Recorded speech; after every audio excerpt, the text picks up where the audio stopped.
So recently, it's been impossible not to notice that the suddenly and unexpectedly is also affecting several generations of well-known musicians. And over the weekend, we had both Keith Levine of Pill, Public Image Limited, pass away, and Nick Turner of Hawkwind. And they were both, you could say, more on the fringe of the music business, but getting done what they needed to do. And Nick Turner had a long, long career heading the ship of Hawkwind. Now, I feel like over the last decade, I gradually lost any kind of hero worship I had for a younger perception of who you imagined these creative people to be, and the effect they have on your emotional range and imagination and creative possibilities. And sort of the more you discover, the less you like all those great musical heroes. And we see how they were all owned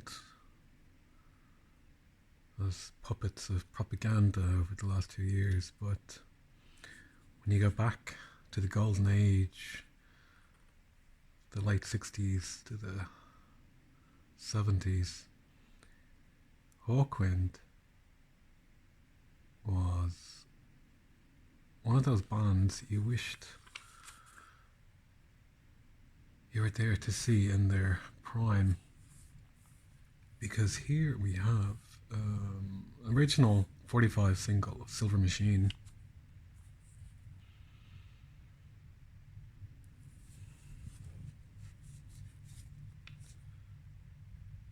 produced by Hawkwind and Dr. Technical, live at the Roundhouse, February the 13th, 1972. And you have to love that a track which is this electronic rock jam psychedelia got into the charts and on top of the pops with performance by Stacia doing her silver painted naked dancing.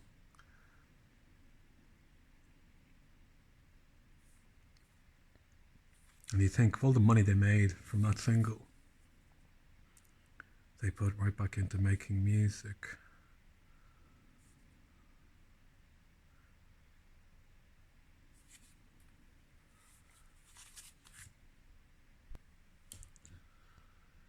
Because sometimes Hawkwind are kind of forgotten or seen as in their own singular universe when you look at all the progressive rock of the 70s.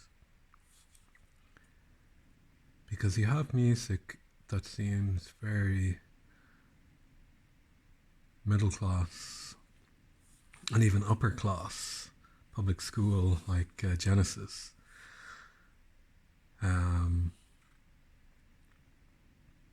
You have Yes, you have King Crimson, you have Emerson, Lake and Palmer, and then you had Hawkwind existing at the same time,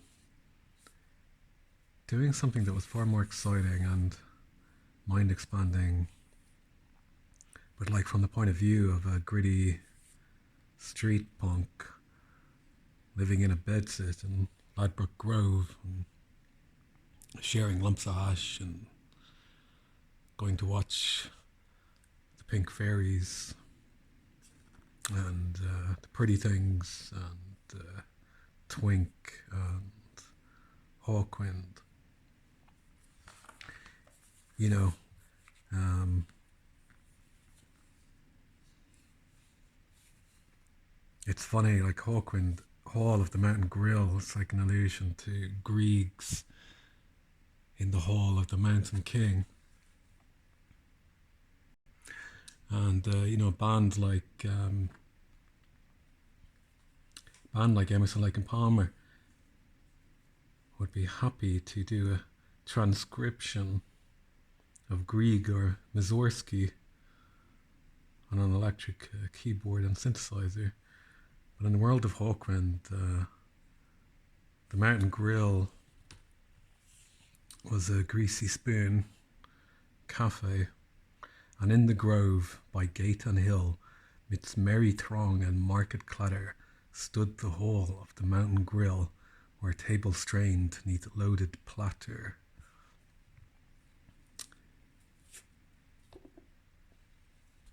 It's like a gritty down to earth psychedelia. It's psychedelia with a chip buddy and a coffee potty, and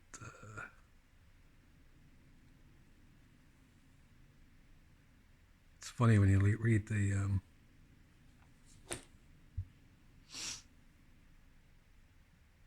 liner notes. Stacia gets the credit for dancing, which is appreciated.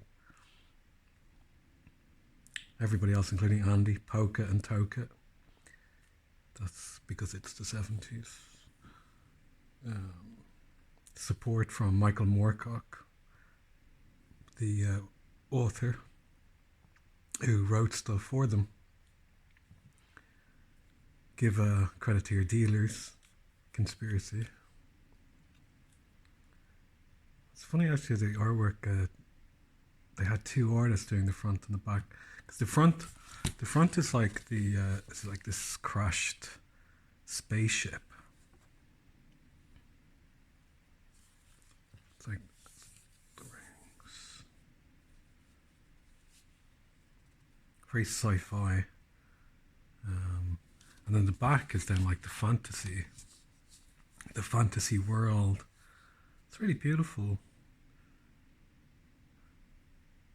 Really well done.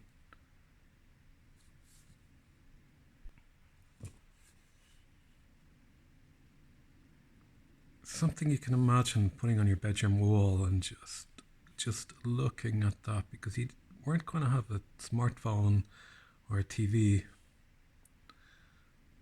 on your bedroom wall in 1974. But that'll let you look at it and imagine a story you might write yourself, or just to look at it like a screensaver as you had a bit of pot or hash or a tranquilizer with a cup of tea.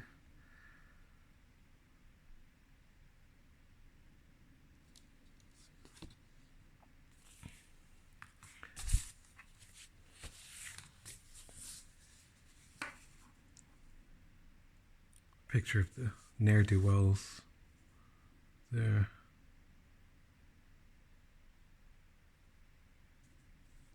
I mean, where's the health and safety in that?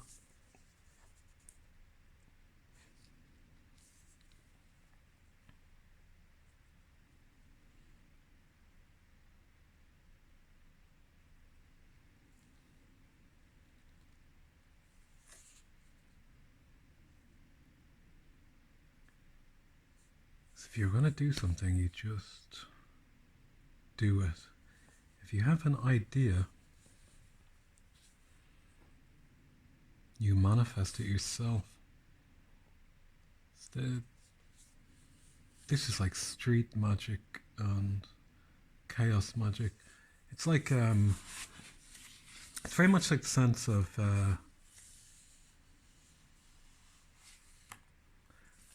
creating your own cosmology, a center of gravity.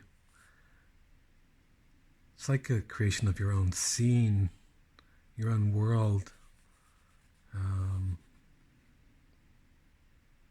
Because if you could go back in a time machine and see Hawkwind doing their space ritual in 1972, that would be something to behold. And it's funny, like their debut album didn't come out until 1970,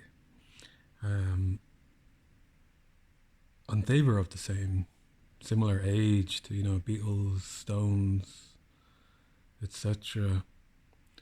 And a few years ago, Eric Clapton did a guest appearance with Hawkwind, and some people were kind of scratching their heads that Armani suited Eric Clapton and Hawkwind, but they all knew each other.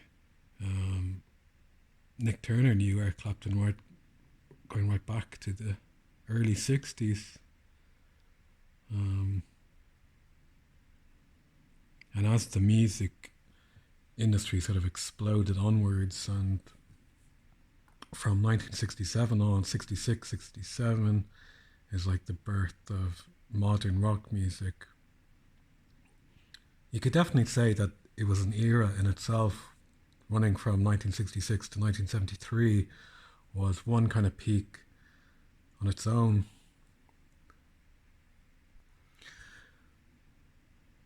But 60s music seemed very much like the perfection of the 3-minute pop song, of what you could do with that. Something immaculately crafted and considered, like miniature movies in 3 minutes. Something like Waterloo Sunset, Good Vibrations, Penny Lane, Satisfaction. Really perfect, perfect 3-minute song. But every day onwards from 67, music is expanding out into like subgenre. It's experimenting, and everybody started putting out a single with a backwards guitar and a sitar, and the term psychedelic began to be seen as a bit obvious or kitsch or cliched.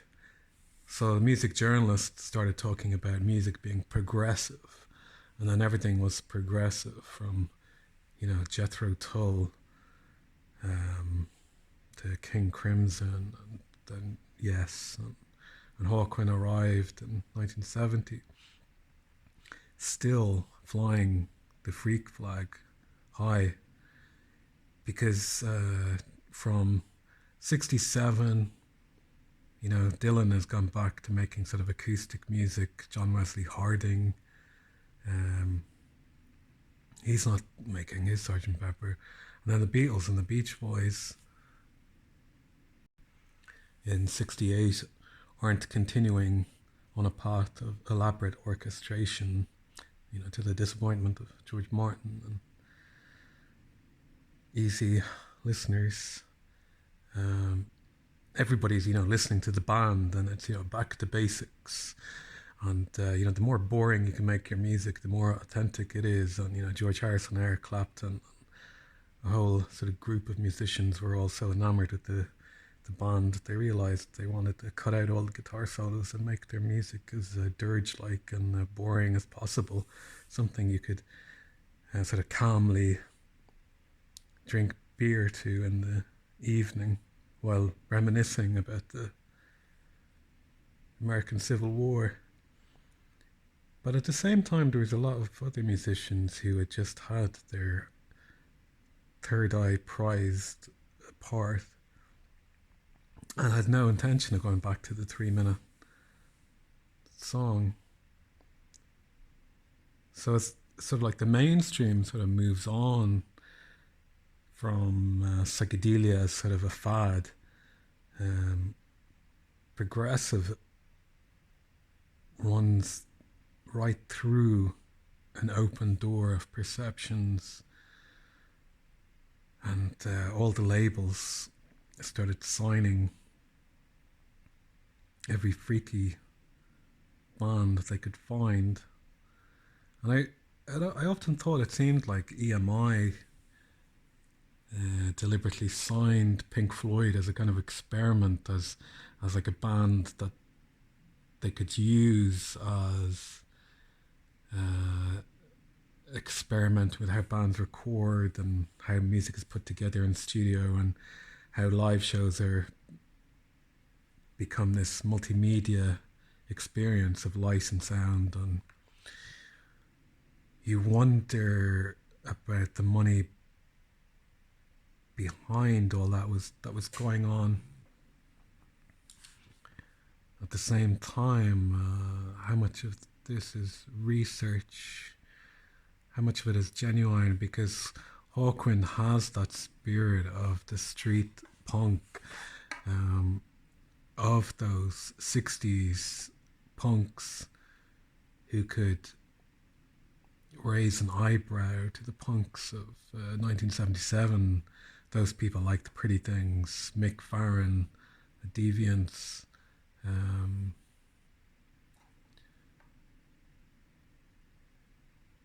Pink Fairies, Hawkwind, and they're around that culture of, free gigs and the roundhouse,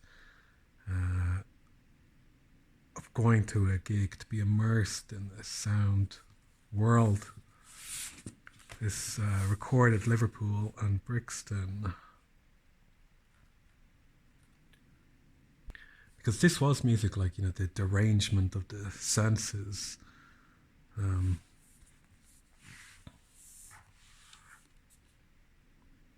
Flying is trying is dying. Brainstorm, here we go.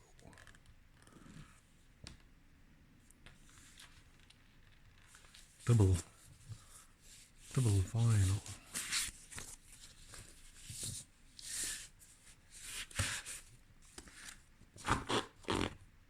Now this is a reissue, and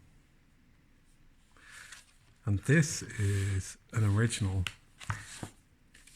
And the thing about, first thing about Hawkwind is you rarely see their earlier stuff, so I was delirious to spot this out in the wild. And it is an amazing, just to talk about the analog side of things, like this is an amazing sounding record. And this album, I think, along with Hall of the Mountain Grill, along with Warrior on the Edge of Time, they've got to be the two of the greatest rock / progressive / psychedelic albums of the 70s, and so often not included in those kind of lists, because there's an aggression in their music which you just don't think of when you think of a band like Yes or Genesis, when you talk about prog rock.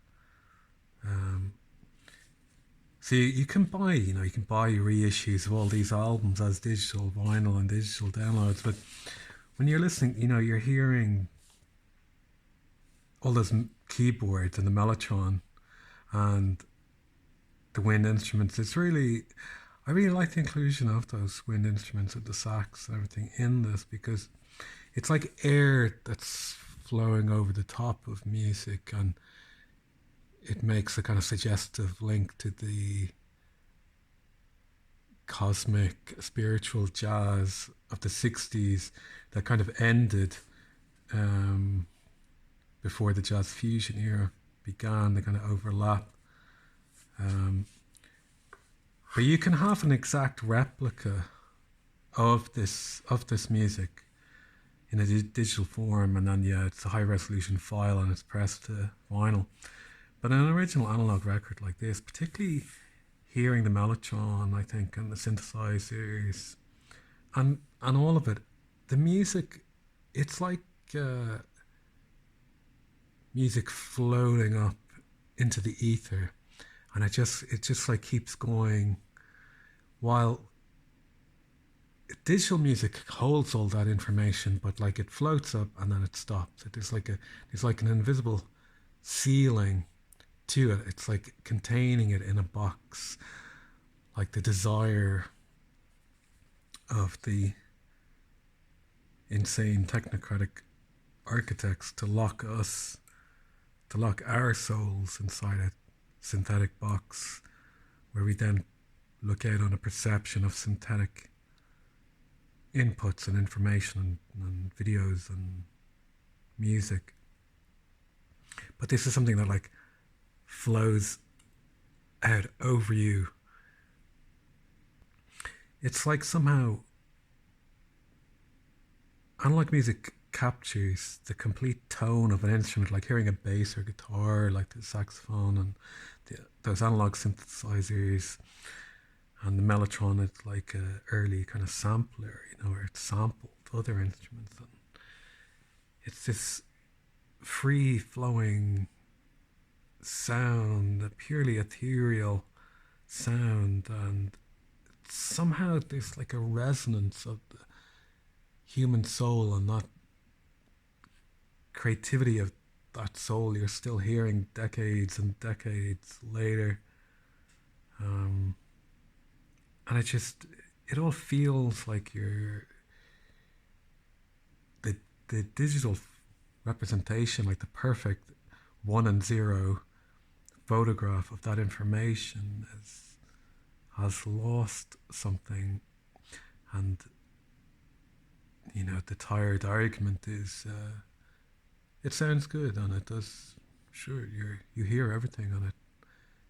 You often hear, people talk about hearing more detail, or you hear an instrument like a little rhythm guitar or a little keyboard thing in the background that you didn't notice before.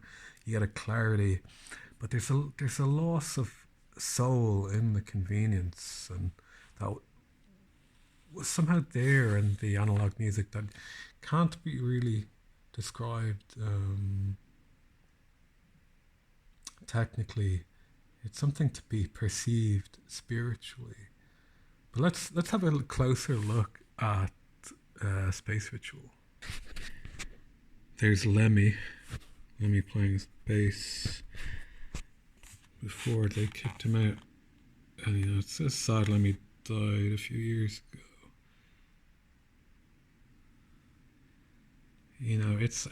I never saw Hawkwind live. I remember maybe once seeing a gig of theirs advertised in Dublin, and then it was cancelled, and I never saw them. But I know,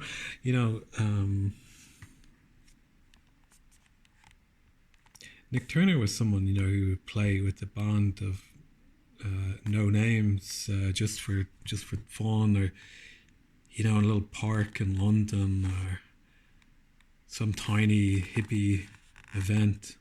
He'd show up, give his name to it.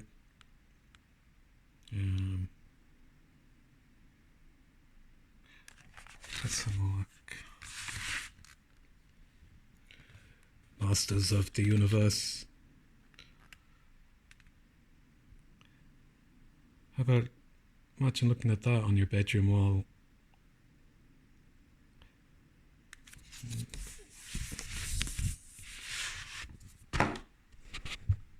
We were born to go as far as we can fly, turn electric dreams into reality.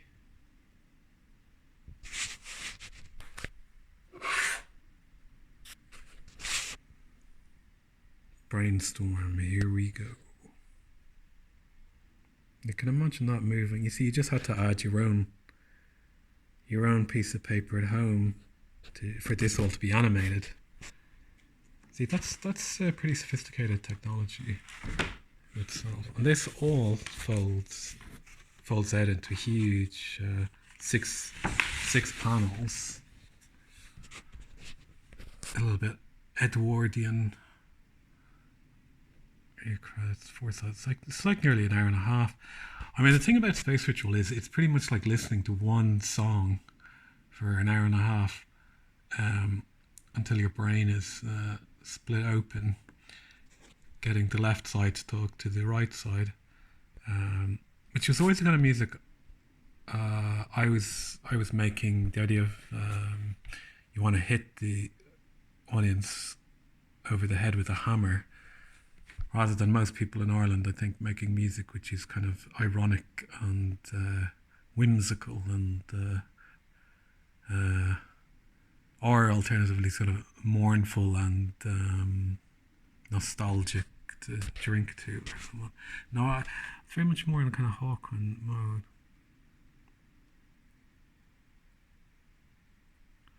The whole surface of the earth is washed by a flow of energy known as the magnetic field. The earth is a great magnet, the strength and direction of its currents influenced by many factors, including the proximity and relative positions of other spheres in the solar system. The earth is a living creature and has a nervous system relating to the magnetic field.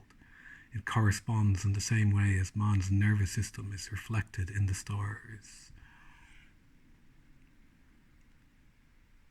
That's pretty far out, you know. You aren't going to hear about that in school.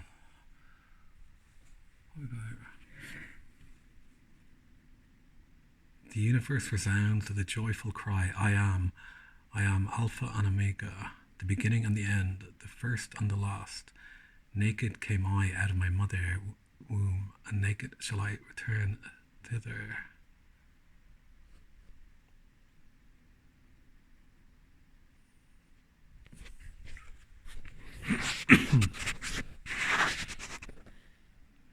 Everything exists for itself, yet everything is part of something else. The one and the many contain in themselves the principles of time and space. The way up and the way down are one and the same. We got a Sri Yantra there. And it's funny again thinking of that because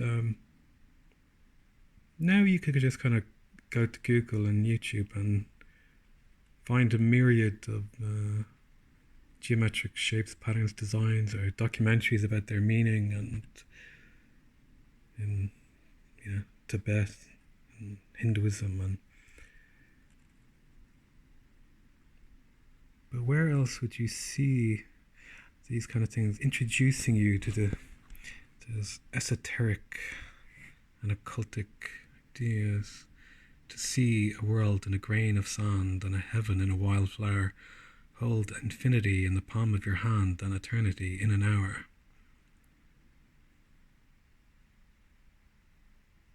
The meaning that one can invent is not the eternal meaning. The name that one can invent is not the eternal name. Beyond the nameable is the beginning of the world. Those are wise words.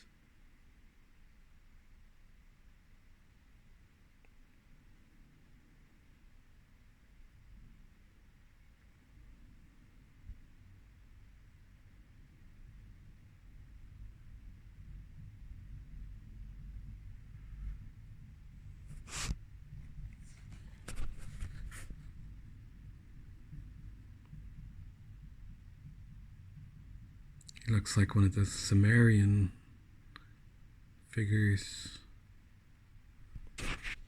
We get some good cosmology here. The day of Brahma, or duration of the universe, is set at 4,320 million years. The earliest traces of man have been estimated at 1 million years. Earth is an insignificant star 30,000 light years from the center of the Milky Way.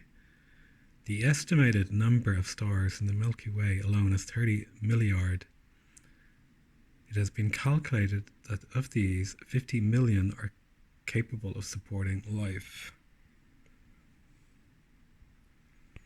When the floods and fires sank Atlantis in 9850 BC, it brought an end to the legendary empires and the golden age of natural science. Later generations did not receive the benefit of the knowledge that Osiris had brought to Egypt and other Atlantean colonies from Mu, the motherland, 10,000 years earlier. Collective amnesia overtook the scattered survivors.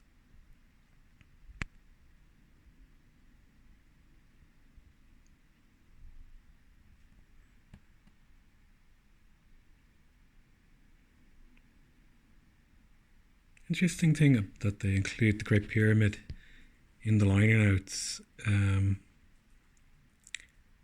because as they say, each face is aligned accurately to the four cardinal points. The area of the base divided by twice its height gives us pi equals 3.14159. Its height multiplied by 1,000 million miles corresponds to the distance between Sun and Earth. At times it is said to vibrate with a deep boom. Lights have been seen at its apex, and it was here that initiates were instructed in the ancient mysteries. I thought that was a very interesting point they put in there, because it is like to be a fan of their music at that point in the 70s, you know, is to be initiated on some level into this kind of esoteric, because you often see that talked about in recent years about how the pyramid, you can divine the number of pi from the pyramid, and I heard, and people have said that's the same as the speed of light.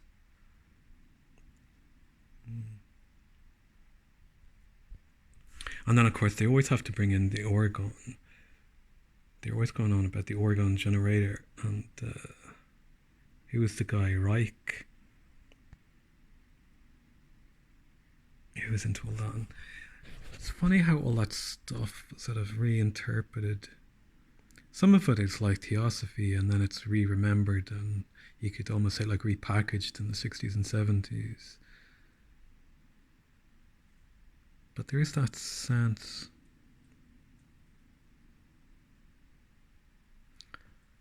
Time is the seed of the universe in history, recorded time. Each succeeding time phase preserves aspects of all previous phases in progressively smaller time intervals. Since the remote past, we have all lived in an evolutionary spiral. Cosmic interruption there. Our evolutionary goal is toward the stars. Son of man, thou dweltest in the midst of a rebellious house, which has eyes to see and sees not, and has ears to hear and hears not. Give up illusions about ideas of order, accept nothing of inherited norm, spread joy in revolution. It is the business of the future to be dangerous. And weren't they correct about that? And then the final image is like Prometheus taking knowledge from the gods.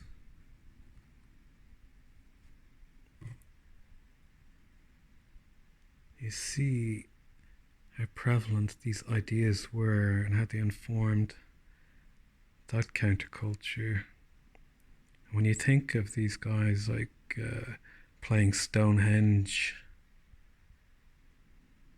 in the late 70s, early 80s, when you could set up on the summer solstice.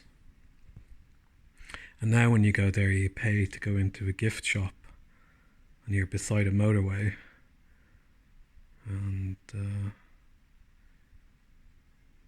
you think our culture,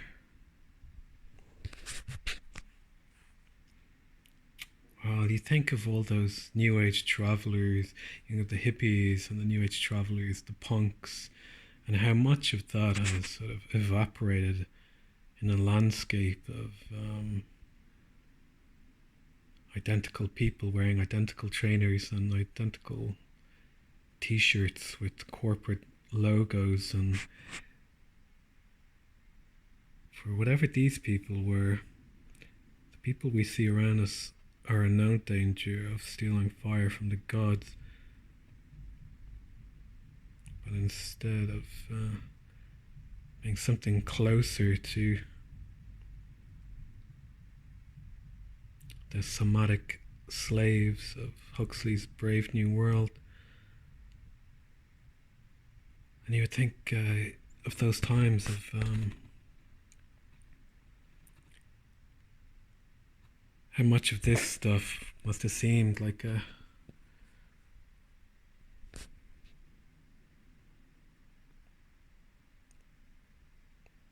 much of this sort of occultic entertainment must have seemed like stoned, paranoid ramblings and fantasies for adolescents, and then you look at a world where the authorities have their sonic attack and brainstorm on command, and most people quite happily asleep in the somatic trance.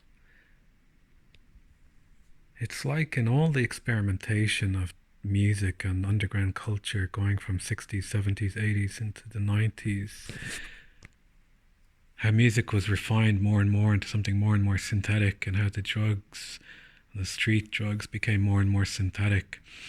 That instead of going to the space ritual, you went to a rave, how the music was something completely synchronized without human input, how it was all synthetic digital synthesizers. And well, these were wild times for wild people, and were like the pale echo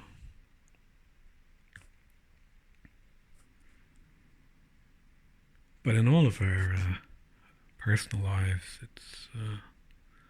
it's what you do and what you give your attention to.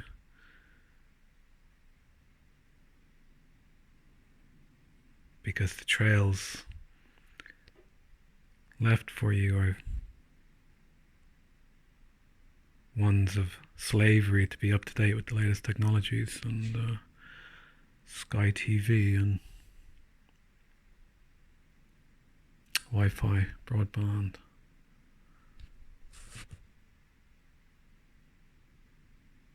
Well, it was always a narrow gate, but the world seemed a bigger place then. There's more room to imagine. Because if you're looking at this as a screen with your organic eyes, there's no flicker rate. There are no subliminals. It's just something to trigger your own imagination and how you react.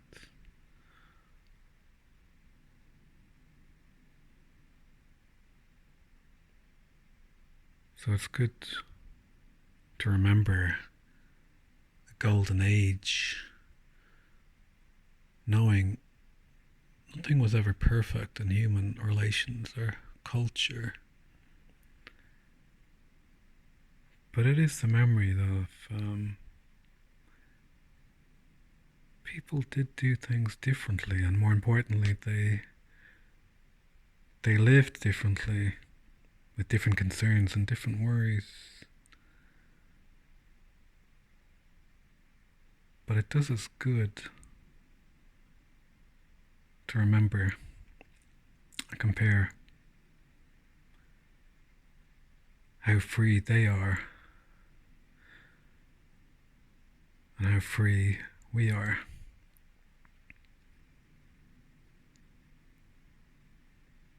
Well, speaking for myself, I'd happily give up. I'd happily give up a smartphone exchange for some flares, bandana, and face paint, and small pieces of paper. I think that's a pretty good deal, honestly. But Nick Turner, wherever you are, I hope you enjoyed the ride. It's one hell of a trip.